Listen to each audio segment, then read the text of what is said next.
അധ്യായം 1.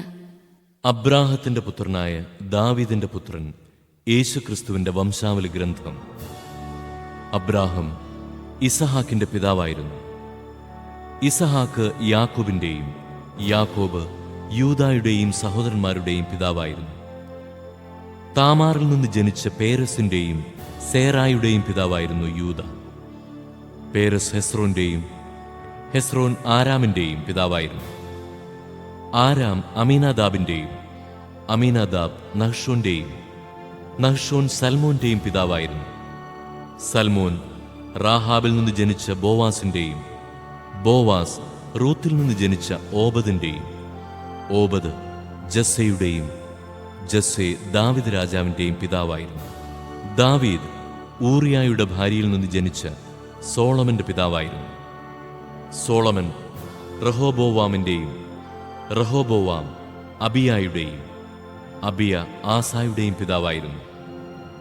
ആസ യോസഫാത്തിന്റെയും, യോസഫാത്ത് യോറാമിന്റെയും, യോറാം ഓസിയായുടെയും, ഓസിയ യോധാമിന്റെയും, യോധാം ആഹാസിന്റെയും, ആഹാസ് ഹെസക്കിയായുടെയും, ഹെസക്കിയ മനാസയുടെയും, മനാസെ ആമോസിന്റെയും, ആമോസ് ജോസിയായുടെയും പിതാവായിരുന്നു. ബാബിലോൺ പ്രവാസകാലത്ത് ജനിച്ച യാക്കോണിയായുടെയും സഹോദരന്മാരുടെയും പിതാവായിരുന്നു ജോസിയ.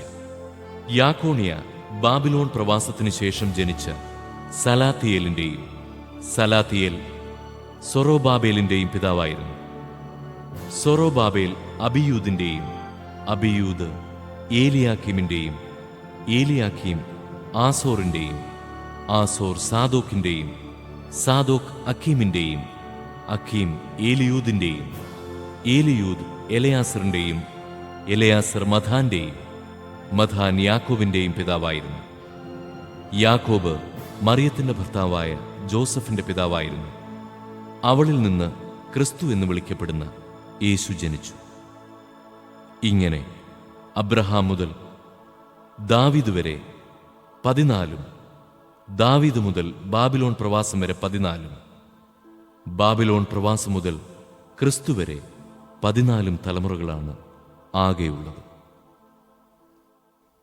യേശുക്രിസ്തുവിന്റെ ജനനം ഇപ്രകാരമായിരുന്നു.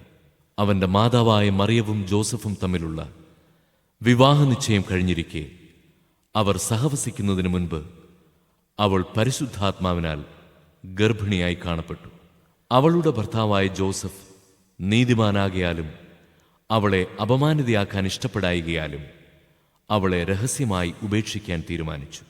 അവൻ ഇതേക്കുറിച്ച് ആലോചിച്ചുകൊണ്ടിരിക്കെ കർത്താവിന്റെ ദൂതൻ സ്വപ്നത്തിൽ പ്രത്യക്ഷപ്പെട്ട് അവനോട് പറഞ്ഞു, ദാവീദിന്റെ പുത്രനായ ജോസഫ്, മറിയത്തെ ഭാര്യയായി സ്വീകരിക്കാൻ ശങ്കിക്കേണ്ട. അവൾ ഗർഭം ധരിച്ചിരിക്കുന്നത് പരിശുദ്ധാത്മാവിൽ നിന്നാണ്. അവൾ ഒരു പുത്രനെ പ്രസവിക്കും. നീ അവന് യേശു എന്ന് പേരിടണം. എന്തെന്നാൽ അവൻ തന്റെ ജനത്തെ അവരുടെ പാപങ്ങളിൽ നിന്ന് മോചിപ്പിക്കും. കന്യക ഗർഭം ധരിച്ച് ഒരു പുത്രനെ പ്രസവിക്കും. ദൈവം നമ്മോടുകൂടെ എന്നർത്ഥമുള്ള എമ്മാനുവേൽ എന്നവൻ വിളിക്കപ്പെടും എന്ന് കർത്താവ് പ്രവാചകൻ മുഖേന അരുളി ചെയ്തത് പൂർത്തിയാകാൻ വേണ്ടിയാണ് ഇതെല്ലാം സംഭവിച്ചത്. ജോസഫ് നിദ്രയിൽ നിന്നുണർന്ന് കർത്താവിന്റെ ദൂതൻ കൽപ്പിച്ചതുപോലെ പ്രവർത്തിച്ചു. അവൻ തന്റെ ഭാര്യയെ സ്വീകരിച്ചു. പുത്രനെ പ്രസവിക്കുന്നതുവരെ അവളെ അവൻ അറിഞ്ഞില്ല. അവൻ ശിശുവിന് യേശു എന്ന് പേരിട്ടു.